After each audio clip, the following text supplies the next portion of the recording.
Hi, ഇതെൻ്റെ വീട്ടിൽ നിൽക്കുന്ന ആപ്പിൾ ചാമ്പയാണ്. ഇതിപ്പോൾ ഒരു 3 വർഷം കഴിഞ്ഞു, 3-4 വർഷത്തോളം ആവുന്നു നട്ടിട്ട്. ഇതിൽ 2 വർഷമായിട്ട് നിറയെ ചാമ്പയ്ക്ക പിടിക്കുന്നുണ്ട്.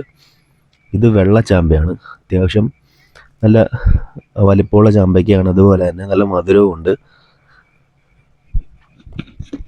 അപ്പോൾ ഇതിനെ പല നാട്ടിൽ പല പേരിൽ അറിയപ്പെടുന്നുണ്ട്. നമ്മുടെ നാട്ടിൽ ചാമ്പയ്ക്ക, ജാമ്പയ്ക്ക അങ്ങനെ പല പേരിൽ അറിയപ്പെടുന്നുണ്ട്. അതുപോലെ ഇതിനെ ഇംഗ്ലീഷുകാർ വാട്ടർ ആപ്പിൾ, റോസാപ്പിൾ എന്നൊക്കെ അറിയപ്പെടും.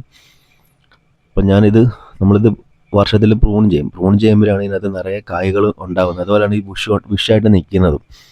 അപ്പോൾ ഞാൻ കരുതി പ്രൂൺ ചെയ്യുമ്പോൾ കമ്പുകൾ വെട്ടിക്കളയണമല്ലോ, അങ്ങനെ വെട്ടിക്കളയാതെ നമുക്ക് കുറച്ച് തൈകൾ ഉണ്ടാക്കിയാലോ. അങ്ങനെ ഞാൻ ഇത് ലെയർ ചെയ്യാൻ പോവുകയാണ്. ലെയറിങ് നമുക്ക് എല്ലാവർക്കും എളുപ്പത്തിൽ ചെയ്യാൻ പറ്റുന്നൊരു കാര്യം. അതായത് ബെഡിങ്ങും ഗ്രാഫ്റ്റിങ്ങും പോലെ അത്രയും പാടില്ല. അതുപോലെ എല്ലാ ചെടികളും ലെയർ ചെയ്യാൻ പറ്റത്തില്ല. നമുക്ക് ചാമ്പയും അതുപോലെ പേരയും ഒക്കെ ലെയർ ചെയ്താൽ പെട്ടെന്ന് വേര് വരികയും അതുപോലെ പെട്ടെന്ന് തന്നെ കായ്ഫലം ഉണ്ടാവുകയും ചെയ്യും. അതിന് നമ്മൾ ചെയ്യേണ്ടത് ഒരു വിരലിൻ്റെ വലുപ്പത്തിൽ ഇതിൻ്റെ തൊലി നീക്കം ചെയ്യണം. അത് 3 വശത്തു നിന്നും തൊലി നീക്കം ചെയ്യണം. തൊലി നീക്കം ചെയ്യാൻ നമുക്ക് കത്തിയോ ബ്ലേഡോ എന്ത് വേണേലും ഉപയോഗിക്കാം. മൂർച്ചയുള്ളൊരു ആയുധം, ബ്ലേഡ് മതി, പുതിയ ബ്ലേഡ് വേണമെന്നൊന്നുമില്ല, അത്യാവശ്യം മൂർച്ചയുള്ളൊരു ബ്ലേഡ് മതി. ഇങ്ങനെ ചുറ്റിനും തൊലി കളയുക.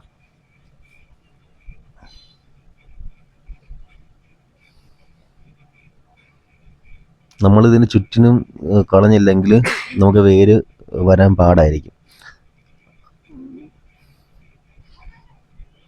അല്പം പോലും അതിൻ്റെ ആ സ്കിന്ന് വെച്ചേക്കരുത്. അതുപോലെ നമ്മൾ ചെറിയ കമ്പ് നോക്കി ചെയ്യുന്നതായിരിക്കും, അതായത് കായ്ക്കുന്ന കമ്പുണ്ടല്ലോ, അത്തരം ചെറിയ കമ്പ് നോക്കി ചെയ്യുന്നതായിരിക്കും പെട്ടെന്ന് വേര് വരാൻ നല്ലത്. പിന്നെ ഇതിന് വേണ്ടതെന്ന് വെച്ചാൽ ഞാൻ ചേർക്കുന്നത് വെച്ചാൽ ഇപ്പം മണ്ണിര കമ്പോസ്റ്റ്, അതിനോടൊപ്പം തന്നെ ഇനാക്കുലം, അതായത് ചകിരിയും വളവും മിക്സ് ആയത്, പിന്നെ കുറച്ച് ചാണകവും മണ്ണും കൂടെ ചേർക്കുന്നുണ്ട്. ഇത് നമ്മൾ പുട്ടിന് മാവ് കടിക്കുന്ന പരുവം, അതായത് ഒരുപാട് മണ്ണും ഒരുപാട് വെള്ളവും വേണ്ട, എന്നാൽ നനവും വേണം. അങ്ങനെ ഒരു പരുവത്തിൽ നമ്മൾ ഈ പ്ലാസ്റ്റിക്കിൽ നിറയ്ക്കുകയാണ്. ഞാൻ ചെയ്യുന്നത് ഈ രീതി, പലരും പല രീതി ചെയ്യും, ഞാൻ ചെയ്യുന്നത് ഈ രീതിയാണ്.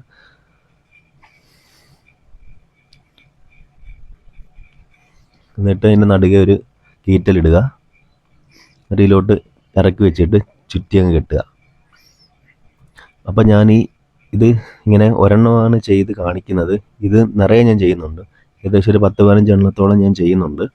അപ്പോൾ ഞാനിത് എൻ്റെ ഈ വീഡിയോ കാണുന്ന കുറച്ച് പേർക്ക് കൊടുക്കാമെന്നാണ് കരുതുന്നത്. അപ്പോൾ ഇത് ആവശ്യമുള്ളവർ കമൻറ്റ് ഇട്ടാൽ മതി. ആദ്യത്തെ ഒരു 10 പേരെ എന്തായാലും പരിഗണിക്കും. അടുത്തുള്ളവരാണെങ്കിൽ നിങ്ങൾക്കിത് വന്ന് എൻ്റെ നിന്ന് മേടിച്ചുകൊണ്ട് പോകാം.